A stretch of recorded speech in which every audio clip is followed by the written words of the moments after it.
Uber drivers, what's your horror story? I drive full-time, mostly Uber but plenty of Lyft and side deals.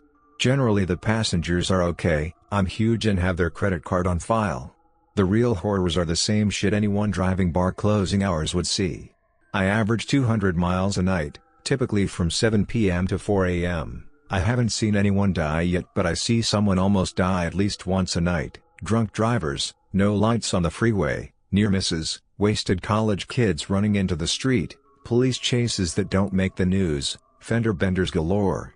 I'm much more afraid of the strangers on the road than the strangers sitting behind me. Boring horror story, 2 weeks ago I drove 2 young girls home around 3 a.m. on a Friday night. Quiet and polite passengers but when they get out I find they've literally stabbed up my back seat and dashcam review shows they were making gun hand gestures at me during the trip. They paid for a new seat, full retail price. Attacking someone driving a car you're in seems suicidal but drunk beaches be crazy. I watch the rear view closer now. I'm not an Uber driver, but I have multiple instances where people would just climb into my car thinking I'm an Uber driver when I pull next to someone. Buddy drives for Uber and he's told me some shit. He had 2 plastered chicks in his car, one puked on the other causing the other to spew. There was foam all over his BMW's leather seats. Uber paid for the damage and charged the girls though. Doesn't do Uber much anymore cause it's a hassle. One time someone put a blow-up doll with 240s duct taped to the doll's hands in my passenger seat and said that the Uber was for her. He closed the door and I just drove me and the doll to the destination.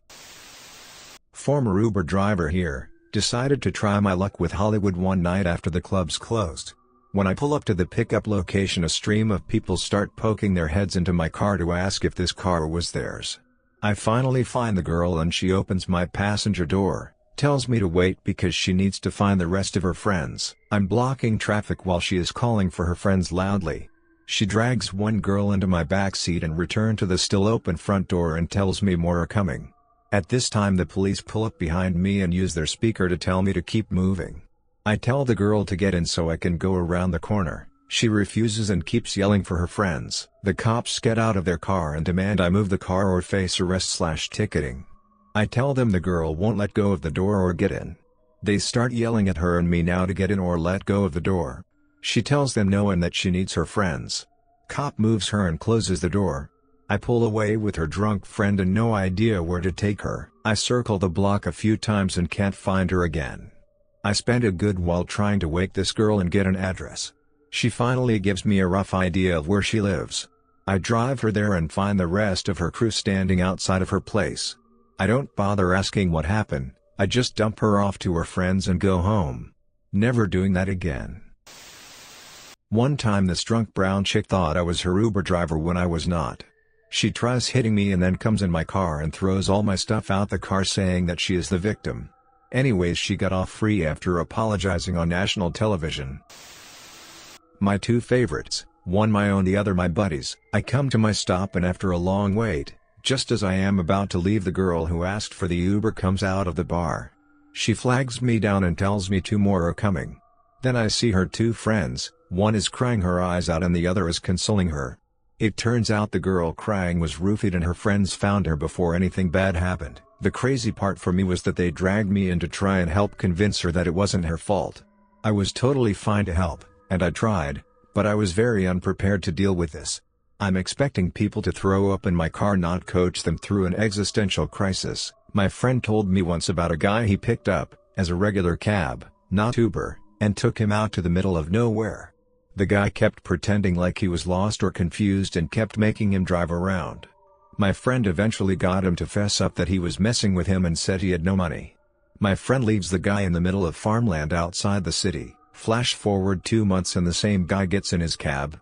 My buddy remembered him so he took him to the stop in town the guy asked for. Once they stopped the asshole leaps out the car and runs away.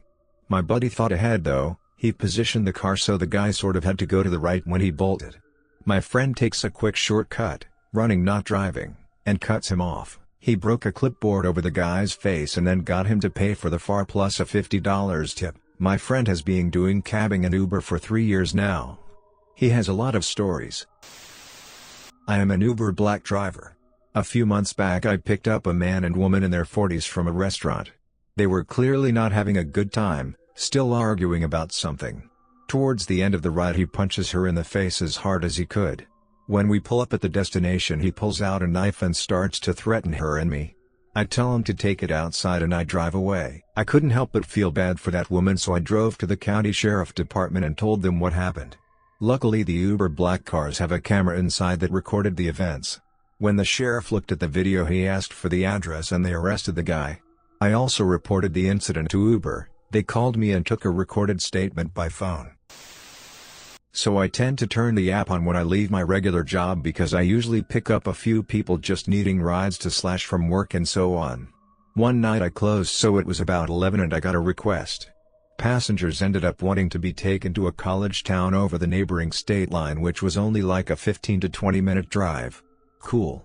No problem. Once I was out there though I was snapping up requests left and right from neighboring small towns getting surge prices. But it was creepy as hell because I basically spent my entire night driving through back roads picking up random people in a different state on narrow gravel country roads who knows where. Not super weird, but as a small female I had the I'm gonna get murdered in bumfuck small town USA all because I wanted surge prices. By the end of it I was an hour from home. Well, this is one of the few times I have something relevant to add, so I apologize in advance for the lack of horror story.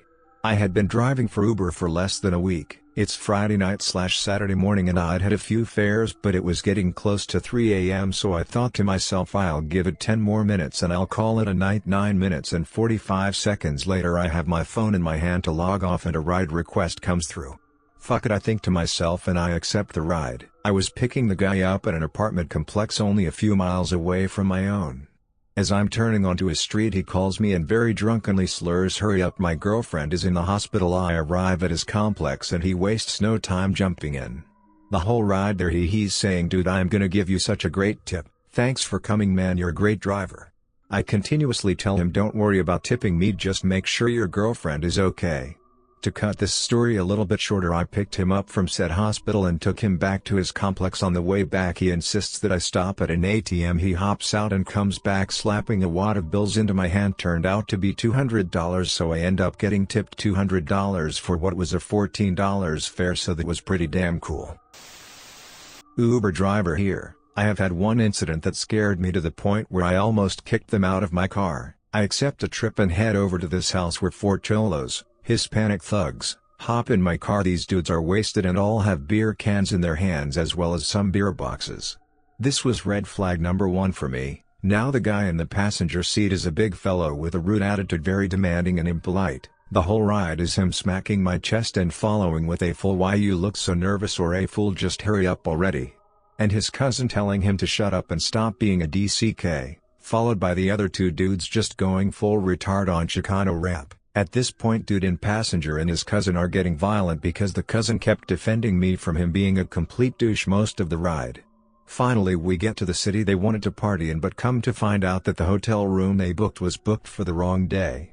So now here we are trying to figure out who's gonna give them a room on Valentine's weekend at 2 a.m., all while a passenger is trying to find out where to get some cocaine. At this point I was irritated and was wanting to just leave them there and go home. But the cousin tipped me $40 for putting up with everyone, so I took them to the nearest strip club and called it good and went on my way. Picked up a guy in the middle of the day from a bar, took him to a casino nearby. As soon as I got on the freeway some ladies started tailing me and constantly beeping at me. I freaked out a little and he said that might be my wife. "Don't worry, she'll stop following soon." She followed us for the whole 20-minute ride, non-stop beeping. Once we got there, he practically jumped out of my car and ran for the door. She followed him in her car, almost hitting him. Last thing he said to me, "Don't ever get married." I must be incredibly lucky, but I haven't actually had a bad experience with anyone that I've driven as an Uber driver. It ranges from people who never stop talking, to people who will say their name once upon picking them up. Haven't had anyone throw up in my car yet, pass out, or really anything else. Perhaps it's just a matter of time, but I've had something like 500 to 600 trips so far, and haven't had a bad rider. I've had people do coke in the backseat. I've had barely conscious people have strange incoherent conversations with imaginary friends in my backseat. I've had 5 or so heavy makeout sessions happen in my backseat. I've had 3 girls take pictures of their boobs on July 4th. I've had people take selfies of me, distracting me. I'm a killjoy when I tell them to stop it. I've had girls grab my steering wheel. I kick them out. I've had people honk my horn. Adios. People that are drunk and partying expect you to be in a great mood, or else you're a lame person ruining their experience. People blast your radio to 100% all the time, and if you don't take the abuse, they rate you a 1-star and you're one step closer to being fired. Honestly, the 10% of the horrible customers ruin the job. Also, people trust their Uber driver way too much. Guys, I'm just a college student trying to pay rent. I'm not here to party.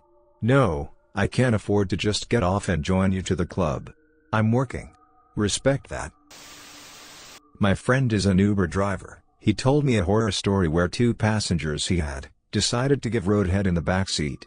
They also blew some of the load on the seat. Since then my friend has always used seat covers and floor covers. I'm an Uber driver and the worst I've had was a guy who was belligerent and entered in the wrong address.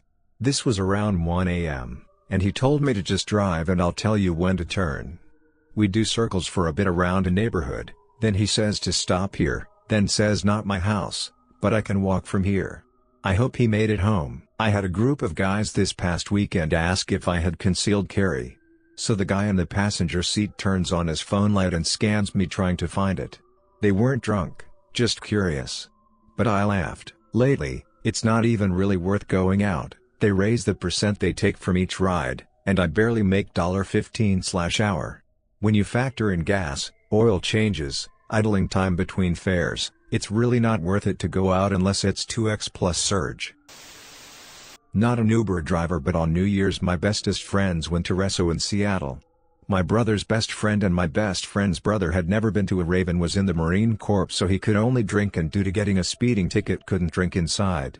He finished the majority of a bottle of Patroni and after searching for tickets for like 20 minutes we finally got into the Uber. Long story short, he was way too messed up and ended up calling the driver a terrorist, and I was trained to kill terrorists like you. Surprisingly to no one, he was far too belligerent to be allowed inside at all and had to go crash in the motel, which was heartbreaking because we were all really excited to rage with him. Eventually the event ends and we go back to the motel. The craziest part was that my brother's GF left her phone in the guys and he actually brought her phone back to the motel and hand-delivered her phone to our door. So if you just so happen to be the Asian Uber or Lyft driver that was called a terrorist on New Year's and came back to deliver our phone at 4 a.m., you the real MVP, and my friend is really sorry and laying off the booze. I had a driver who was driving 90 in the fast lane while looking at his phone on the passenger seat for directions. I kept trying to him that he shouldn't be doing that, but he wasn't trying to hear that. He ended up missing the exit and the next 2, because he couldn't get over to exit. Then he almost hits a car because he didn't check his blind spot before changing lanes, and on top of all of that, I ended up being about 25 minutes late to my appointment and had to reschedule. Who approves these people to be Uber drivers? I should have canceled right when I saw that 4.3 rating, but no, I just had to give him a chance. Never again, man. Never again.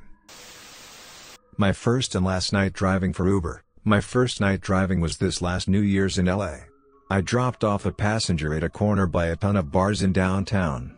As I drive off, I randomly look to my left and see this kid sitting down on the curb, zoning in and out of coherent consciousness, trying to request a ride, surrounded by multiple bouncers outside of this club. I think to myself, that kid is going to puke. Nevertheless, my naive nature allowed me to quickly shrug off the thought of the likelihood of a reality I would soon face, foreshadowing. I continued to drive for a few blocks when I received my next request. Noticing the abnormally close proximity between my last fare and my next, I became a bit anxious. Lo and behold, that wasted kid was my next fare. I almost canceled the trip, but greed beat logic and common sense, and fares were surging. As we begin the trip only a few blocks up and around the street, he begins to dry heave and I pull over. Thankfully that was only the case. We arrive at the destination where he proceeds to tell me this isn't Bel Air. I tell him I only dropped him off at the address he imputed. He then offers me $200 cash if I took him home. Only a few minutes into our trip, traveling 75 miles per hour on the 10 from DT to BA, The kid rolls the window down and sticks his head out of the window and pukes all over the entire passenger side of the car and a little on the inside of the door. Not that bad. The kid lived all the way in the ass end of Bel Air, closer to the valley than Sunset Boulevard. He opens his wallet to pay me. If you guessed that this kid didn't have the money, then you are correct. He slurs to me that his mom will pay me and to hold on. I grab his phone to make sure he comes back. Before he makes it out of the car, his mom comes out and starts shouting his name, which just so happened to be my name too. Instinctively I answer yes. Still not sure why, she tells him to get inside and then asked me to tell her everything that happened, as if this isn't her first rodeo.